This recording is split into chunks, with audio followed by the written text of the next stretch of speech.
Hi guys, so today we're going to be learning about translations. Before we get started with our first example, let's talk about what a translation is. Okay? So a translation is a transformation that moves all points of your figure in the same distance in the same direction. Okay? So translations on the coordinate plane can be drawn if you know the direction and how far the figure is moving horizontally and/or vertically. Okay?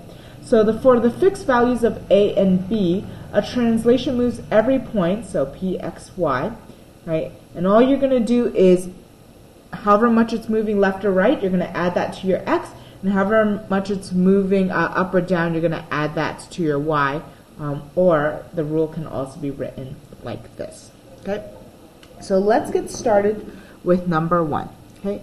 So triangle QRS has vertices Q at -4, 2, R at 3, 0, and S at 4, 3. Okay, so let's draw that. So -4, 2, 1, 2, 3, 4, 2. So here's Q. Okay. R is at 3, 0. So here's R. And then S is at 4, 3. So 4, 1, 2, 3. Right. And then let me connect them. So here is triangle QRS. Right? And so what we're going to do is we're going to translate it 4 units down and 6 units to the right. Okay? So all I'm going to do is I'm going to take each point and I'm going to move it 4 units down and 6 units right. So starting with Q, 4 units down, 1, 2, 3, 4, 6 units right, 1, 2, 3, 4, 5, 6. So this is my new Q, this is Q prime, and it's going to be here at 2, -2, okay, which clearly we now know that it's D, okay, but let's just keep going so we get that practice. So R is at 3, 0, so I'm going to move it 4 units down, 1, 2, 3, 4, and then 6 units right, 1, 2, 3, 4, 5, 6. So here's my new R. So this is R prime. Okay. Then S is here at 4, 3. I'm going to move it 4 units down, 1, 2, 3, 4, and 6 units to the right, 1, 2, 3, 4, 5, 6. And here's my new S prime. Right. So R prime is here at 9, 1, 2, 3, 4, -4. S prime is at 10, -1. So like I said, that's answer D. Okay? So what we should have noticed is that for each of our X and Y's from our previous, from our pre-image, what happened is because it moved 4 units down, and that's dealing with Y, and down is negative, all of our Y values subtracted 4, right? 2 minus 4 is -2, 0 minus 4 is -4, 3 minus 4 is -1. Okay?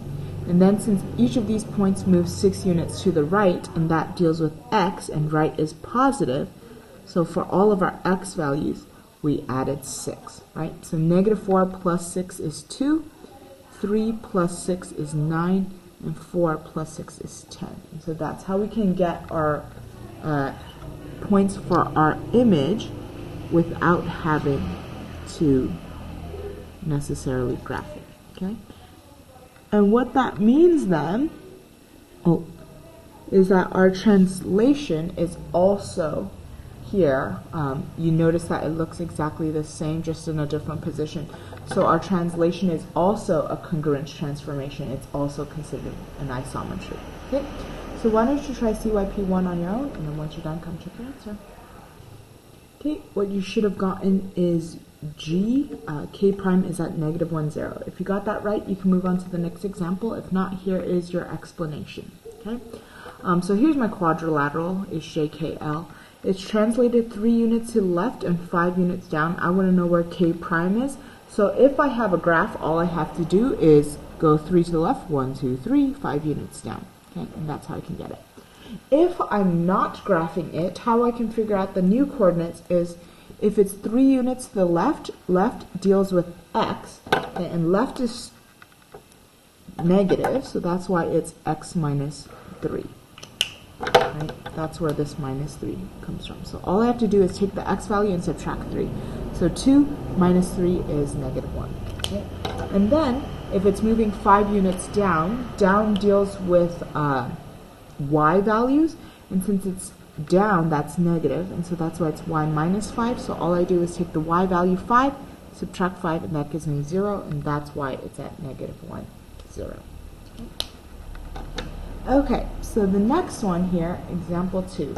Okay, here, computers are often used to create an animation, and so the graph shows this repeated translation that results in the animation of a star, right? So it'll go from 1 to 2, 2 to 3, 4, 3 to 4, 4 to 5, 5 to 6, and then it might repeat, right? So then it looks like it's moving, right? Based on whatever time it's at, okay?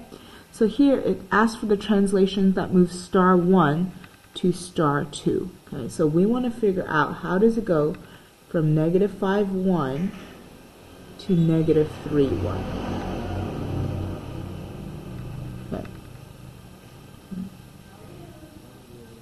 Okay, it should be negative 5, negative 1. Okay, so what we notice is that from negative 5 to negative 3, what happened is that it added 2, and then from negative 1 to 1, then from negative 1 to 1, you should notice that we added 2 to the y value. Okay. So the translation that moves star 1 to star 2 is that it took the original x and y from star 1, and then it added 2 to the x and added 2 to the y. There you go. So why don't you try CYP2 and write the translation that moves star 4 here to star 5. Okay. You should have gotten xy. How it changes is that the x value adds 3, so that's how it becomes 1 to 4, and y stays the same, because note that both of them here are 5. Okay, moving on to our next example, which is finding a translation using reflections. Okay. So in your book, right before that example, you'll see something where it talks about translations by repeated reflections. So another way to find a translation is to perform a reflection in the first of 2 parallel lines, and then to reflect the image again over the other parallel line. So a transformation made up of successive transformations is known as a composition. So in this case, this translation is a composition of 2 reflections. Okay? However, in other geometry courses, you might learn how to do compositions where you'll do a translation and then maybe a reflection, or a reflection and then a dilation, or it could be more than even 2. It could be something like where you're reflecting something, then you're rotating it, and then you're translating it. So basically all a composition is if you have multiple transformations that happen one after the other, and it does it on the image that happened just before. Okay. So here in example 3, in the figure, okay, lines M and N are parallel, and we just want to know if the red figure is a translation of the blue pre-image. Okay? And how we can know that is if it's a reflection across 2 of these parallel lines. Okay? So here, if we reflect quadrilateral across line M, the result is this green image. Okay? And then, if we take this green image and reflect it across line N, that would result in the red image. Right? And since this also has the same orientation as the original, the blue one, we would say that quadrilateral A double prime, B double prime, C double prime, and D double prime is a translation. Right? So seeing it as a reflection twice is the same as seeing it as a translation, that it just shifted this way. Okay? So you're going to do the same thing for CYP3, and you're going to determine, is this red one here a translation of the blue? And the answer to that is yes, it is. Okay? So the blue one, if it's reflected across this line, that would be the green one. You can test that by folding it on top of, folding it on that line, and you'll see that they lie on top of each other. And then green, if it's reflected over line N, you'll see that it lies right on top of each other, and then that's the red one. And so yes, it is. Okay, So in example 1 and 2, we learned how to translate or find the translation given on a coordinate plane on a graph. Okay. This last example is going to teach us how to translate when it's not on a graph. Okay. And so we're going to translate this figure, my triangle here, in the direction, so in this kind of southwest direction, or kind of to the left and downward, and then the magnitude is how long this is. Okay, so it's easy for this point because it already is right on top of it. Right? So I'm going to name this A, B, and C. Okay, so here it's a little bit obvious for A. A would be right here now, and this would be A prime. Okay, but how do we get B and C? Okay, so first thing is we know how far it's going to move. Okay, so what I'm going to do is I'm going to measure how long the vector is. Okay. Then, so I measured how far the vector is. Then from B, I'm going to make a mark. Okay. And then from C, I'm going to make a mark as well. Okay. And so I know that B is going to be somewhere here, because the points here are this distance away from the original B. Okay? And I know that C is going to be somewhere here, okay, because these points here are the vector's length away from C. Okay? So how do I find out exactly where B is and where exactly C is? So what I'm going to do is I'm going to measure how far B is from the beginning of the vector, or the beginning of this ray here. Okay? Then I'm going to move to the end of the vector, okay, and I'm going to mark it. Okay? So here, I'll repeat it again. So I measured how far B and the beginning of my vector is. And then I'm going to move my pointy part towards the end of the vector and then mark it here. Okay. So this tells me that B prime is here. Okay? And you might be wondering, okay, how do I know that B prime is here? Okay. And the reason, do my markings. Okay, so these are the markings for B. Okay.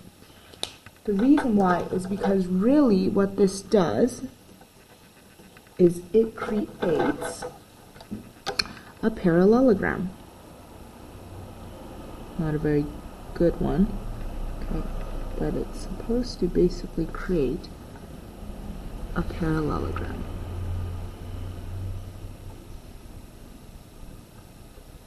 Okay, and remember what we learned about parallelograms is that these are parallel, but these are also equidistant. Okay, so essentially by doing these markings, I create a parallelogram to find where the opposite one would be. Okay, so I'm going to do the same thing to find where C prime is. Okay, so I'm going to measure how far C is to the end of my vector. Okay. Then, from this part of the vector, I'm going to make a mark, and then that is where C prime is. Let's just color code it so that way it's easier to see.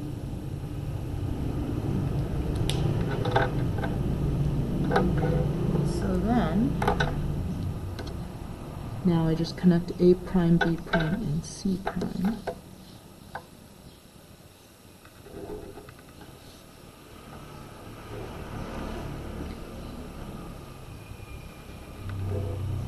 Okay. And then here you can see that my whole image moved in this direction, this amount away. There we go. Okay, so why don't you try the next one on your own. You're going to draw your own triangle and a vector, and then you're going to translate your triangle in the direction and magnitude of your vector. Okay, you should be able to see visually whether or not your translation is correct. Number one, it should be the same size as your original, because translation is an isometry or a congruence transformation. Okay, and you should be able to measure kind of like, is it in that same distance or direction? Okay, so one thing my version shows is that your translation vector does not have to be attached to one of your points, right? All your translation vector does is it tells you in what direction you're going and how far you're going. Okay, so if yours looks correct, then you can get started on your homework. If not, here's your explanation on how to translate your figure along a vector. Okay, so what I did first is I measured how long my vector is, because that will give me the magnitude or how far away my new points are going to be. Okay, so all I did is pointy end on one side, pencil end on the other side. And then so you can see that I highlighted them all in pink just to show you that they're all the same measurement. I didn't change my compass setting for that. Okay. So from D, I made that mark. From E, I made the mark. And then from F, I made the mark. And what that tells me is that D prime, E prime, and F prime are somewhere along that arc, because that is all this distance away from that original point. Okay. Then, to get each one, I measured how far each point was away from the beginning of the vector, and then I moved to the end of the vector and made the mark. And so that's how I got E prime. Did the same thing for D. Measured how far away it is from the beginning of my vector, moved to the end, and made a mark. And that gave me D prime. And same thing with F. Measured how far F was from the beginning of my vector, moved to the end of my vector, and made a mark. And there you go. That's it for today. Have a great rest of the day. Bye, guys.